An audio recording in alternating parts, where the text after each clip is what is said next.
السلام علیکم ورحمۃ اللہ وبرکاتہ۔ اعوذ باللہ من الشیطان الرجیم، بسم اللہ الرحمن الرحیم۔ رب اشرح لی صدری ویسر لی امری واحلل عقدۃ من لسانی یفقہوا قولی۔ سورہ بقرہ ایپیسوڈ 21، آیت نمبر 141 سے 145۔ تِلْکَ أُمَّةٌ قَدْ خَلَتْ لَهَا مَا كَسَبَتْ وَلَكُم مَّا كَسَبْتُمْ وَلَا تُسْأَلُونَ عَمَّا كَانُوا يَعْمَلُونَ۔ یہ امت ہے جو گزر چکی، جو انہوں نے کیا ان کے لیے ہے، اور جو تم نے کیا وہ تمہارے لیے ہے، تم ان کے اعمال کے بارے میں سوال نہ کیے جاؤ گے۔ اس آیت میں ہے، پھر فرمایا تمہارے اعمال اللہ سے پوشیدہ نہیں، اس کا محیط علم سب چیزوں کو گھیرے ہوئے ہے، وہ ہر بھلائی اور برائی کا پورا بدلہ دے گا۔ یہ دھمکی دے کر پھر فرمایا کہ یہ پاک باز جماعت تو اللہ کے پاس پہنچ چکی، تم جب ان کے نقش قدم پر نہ چلو تو صرف ان کی اولاد میں سے ہونا تمہیں اللہ کے ہاں کوئی عزت اور نفع نہیں دے سکتا، ان کے نیک اعمال میں تمہارا کوئی حصہ نہیں، اور تمہاری بدعملیوں کا ان پر کوئی بوجھ نہیں، جو کرے سو بھرے۔ تم نے جب ایک نبی کو جھٹلایا تو گویا تمام انبیاء کو جھٹلایا، بالخصوص وہ لوگ جو نبی آخر الزمان صلی اللہ علیہ وآلہ وسلم کے مبارک زمانے میں ہو۔ تم تو بڑے ہی وبال میں آ گئے، تم نے تو اس نبی کو جھٹلایا جو سید الانبیاء صلی اللہ علیہ وآلہ وسلم ہے، جو ختم المرسلین صلی اللہ علیہ وآلہ وسلم ہے، جو رسول رب العالمین ہیں، جن کی رسالت تمام انسانوں اور جنوں کی طرف ہے، جن کی رسالت کے ماننے کا ہر ایک شخص مکلف ہے۔ اللہ تعالیٰ کے بے شمار درود و سلام آپ صلی اللہ علیہ وآلہ وسلم پر۔ سَيَقُولُ السُّفَهَاءُ مِنَ النَّاسِ مَا وَلَّاهُمْ عَن قِبْلَتِهِمُ الَّتِي كَانُوا عَلَيْهَا قُل لِّلَّهِ الْمَشْرِقُ وَالْمَغْرِبُ يَهْدِي مَن يَشَاءُ إِلَىٰ صِرَاطٍ مُّسْتَقِيمٍ۔ ان قریب نادان لوگ کہیں گے کہ جس قبلہ پر یہ تھے اس سے انہیں کس چیز نے ہٹایا؟ آپ کہہ دیجئے کہ مشرق اور مغرب کا مالک اللہ تعالیٰ ہی ہے، وہ جسے چاہے سیدھی راہ کی ہدایت کر دے، یعنی اللہ تمہارے ایمان کو ضائع نہ کرے گا۔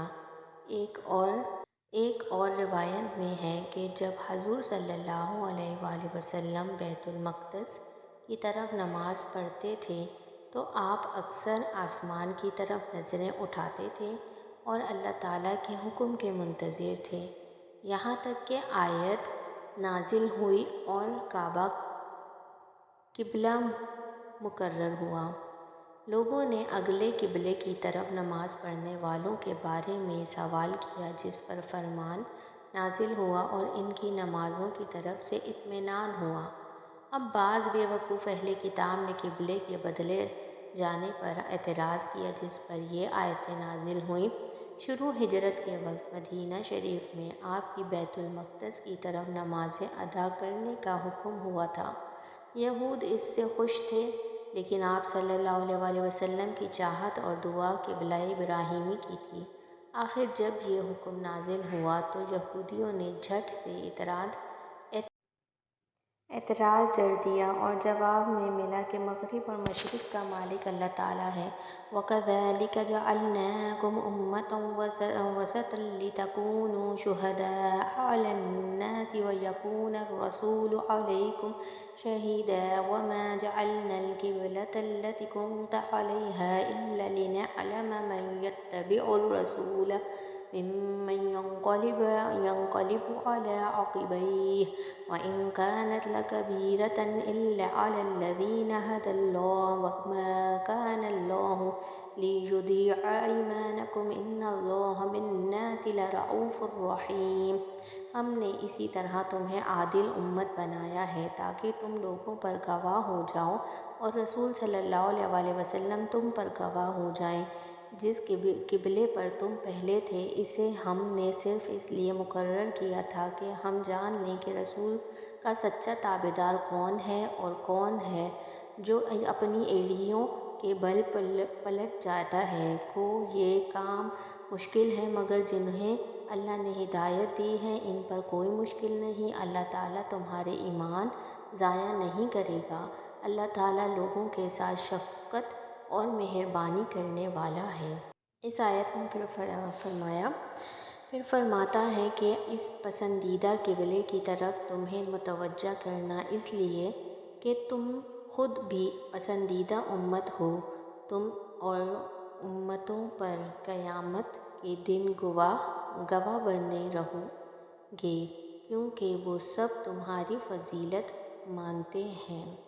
وسط کے معنی یہاں پر بہتر اور عمدہ کے ہیں، جیسے کہا جاتا ہے کہ قریش نسب کے اعتبار سے وسط عرب میں ہے، اور کہا گیا ہے کہ حضور صلی اللہ علیہ وآلہ وسلم اپنی قوم میں وسط تھے، یعنی اشرف نسب والے، اور صلاۃ وسطی یعنی افضل تر نماز جو عصر ہے جیسے صحیح احادیث سے ثابت ہے۔ اور چونکہ تمام امتوں میں یہ امت بھی بہتر، افضل اور اعلیٰ تھی اس لیے انہیں شریعت بھی کامل، راستہ بھی بالکل درست ملا اور دین بھی بہت واضح دیا گیا۔ جسے فرمایا اس اللہ نے تمہیں چن لیا اور تمہارے دین میں کوئی تنگی نہیں کی۔ تمہارے باپ ابراہیم علیہ السلام کے دین پر تم ہو، اسی نے تمہارا نام مسلم رکھا ہے اس سے پہلے بھی اور اس میں بھی، تاکہ رسول تم پر گواہ ہو اور تم لوگوں پر۔ ایک اور روایت میں ہے قیامت کے دن نبی آئیں گے اور ان کے ساتھ ان کی امت کے صرف 2 ہی شخص ہوں گے اور اس سے زیادہ بھی اس کی امت کو بلایا جائے گا اور ان سے پوچھا جائے گا کہ کیا اس نبی نے تمہیں تبلیغ کی تھی؟ وہ انکار کریں گے۔ نبی سے کہا جائے گا تم نے تبلیغ کی؟ وہ کہیں گے کہ ہاں۔ کہا جائے گا تمہارا گواہ کون ہے؟ وہ کہیں گے کہ محمد صلی اللہ علیہ وآلہ وسلم اور آپ کی امت۔ پس محمد صلی اللہ علیہ وآلہ وسلم اور آپ کی امت بلائی جائے گی۔ ان سے یہی سوال ہوگا کہ کیا اس پیغمبر نے تبلیغ کی؟ یہ کہیں گے ہاں۔ ان سے کہا جائے گا کہ تمہیں کیسے علم ہوا؟ یہ جواب دیں گے کہ ہمارے پاس ہمارے نبی آئے اور آپ نے خبر دی کہ انبیاء علیہ السلام نے تیرا پیغام اپنی اپنی امتوں کو پہنچایا۔ یہی مطلب ہے اللہ عز و جل کے اس فرمان کا۔ مسند احمد کی ایک اور حدیث میں وسط بمعنی عدل آیا ہے۔ قَدْ نَرَىٰ تَقَلُّبَ وَجْهِكَ فِي السَّمَاءِ فَلَنُوَلِّيَنَّكَ قِبْلَةً تَرْضَاهَا فَوَلِّ وَجْهَكَ شَطْرَ الْمَسْجِدِ الْحَرَامِ وَحَيْثُ مَا كُنتُمْ فَوَلُّوا وُجُوهَكُمْ شَطْرَهُ وَإِنَّ الَّذِينَ أُوتُوا الْكِتَابَ لَيَعْلَمُونَ أَنَّهُ الْحَقُّ مِنْ رَبِّهِمْ وَمَا اللَّهُ بِغَافِلٍ عَمَّا يَعْمَلُونَ۔ ہم آپ کے چہرے کو بار بار آسمان کی طرف اٹھتے ہوئے دیکھ رہے ہیں۔ اب ہم آپ کو اس قبلے کی جانب متوجہ کریں گے جس سے آپ خوش ہو جائیں گے۔ آپ اپنا منہ مسجد الحرام کی طرف پھیر لیں اور آپ جہاں کہیں ہوں اپنا منہ اسی طرف پھیرا کریں۔ اہل کتاب کو اس بات کے اللہ کی طرف سے برحق ہونے کا قطعی علم ہے اور اللہ تعالیٰ ان اعمال سے غافل نہیں جو یہ کرتے ہیں۔ حضرت ابن عباس کا بیان ہے کہ قرآن میں قبلہ کا حکم پہلا نسخ ہے۔ حضور صلی اللہ علیہ وسلم نے مدینہ کی طرف ہجرت کی۔ یہاں کے اکثر باشندے یہود تھے۔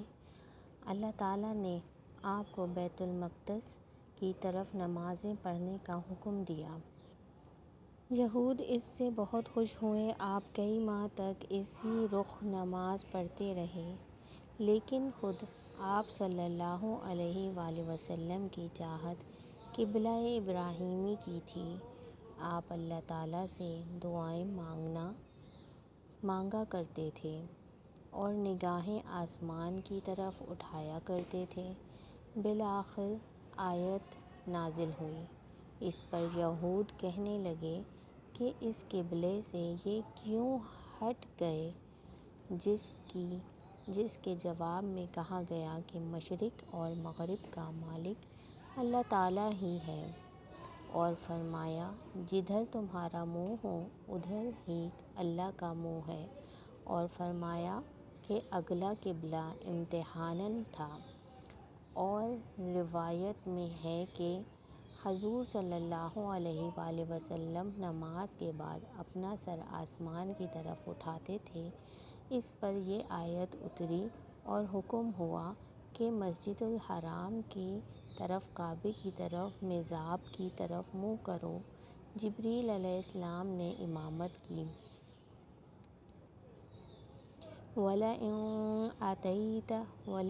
أَتَيْتَ الَّذِينَ أُوتُوا الْكِتَابَ بِكُلِّ آيَةٍ مَا تَبِعُوا قِبْلَتَكَ وَمَا أَنْتَ بِتَابِعٍ قِبْلَتَهُمْ وَمَا بَعْضُهُمْ بِتَابِعٍ قِبْلَةَ بَعْضٍ وَلَئِنِ اتَّبَعْتَ أَهْوَاءَهُمْ مِنْ بَعْدِ مَا جَاءَكَ مِنَ الْعِلْمِ إِنَّكَ إِذًا لَمِنَ الظَّالِمِينَ۔ اور آپ اگرچہ اہل کتاب کو تمام دلیلیں دے دیں لیکن وہ آپ کے قبلے کی پیروی نہیں کریں گے، اور نہ آپ ان کے قبلے کو ماننے والے ہیں، اور نہ یہ آپس میں ایک دوسرے کے قبلے کو ماننے والے ہیں۔ اور اگر آپ باوجود یہ کہ آپ کے پاس علم آ چکا پھر بھی ان کی خواہشوں کے پیچھے لگ جائیں تو بالیقین آپ بھی ظالموں میں سے ہو جائیں گے۔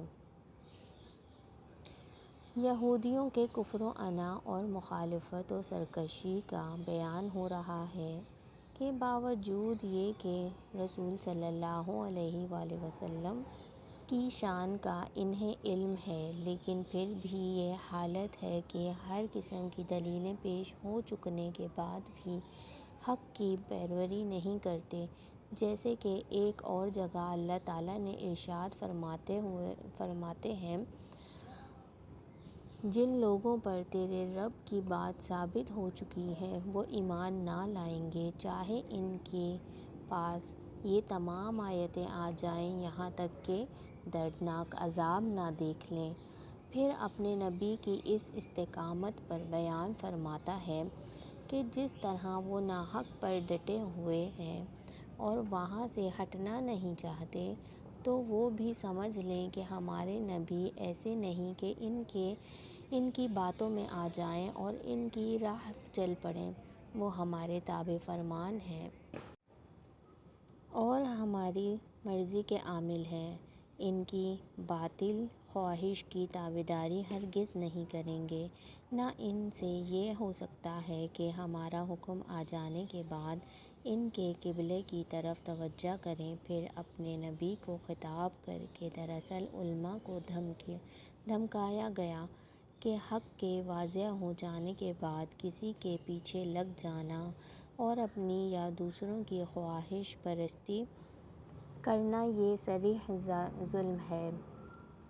یہ تھی ہماری آج کی ریکارڈنگز، اور آپ کو میری ویڈیوز پسند آئیں تو شیئر کریں، لائک کریں، کمنٹ کریں اور سبسکرائب کریں میرے چینل کو زیادہ سے زیادہ۔ انشاءاللہ نیکسٹ ایپیسوڈ میں ملیں گے۔ وَأَنتُمْ فَجَزَاكَ اللَّهُ خَيْرًا كَثِيرًا۔ اللہ حافظ۔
بیان فرماتا ہے کہ جس طرح وہ ناحق پر ڈٹے ہوئے ہیں اور وہاں سے ہٹنا نہیں چاہتے، تو وہ بھی سمجھ لیں کہ ہمارے نبی ایسے نہیں کہ ان کی باتوں میں آ جائیں اور ان کی راہ پر چل پڑیں۔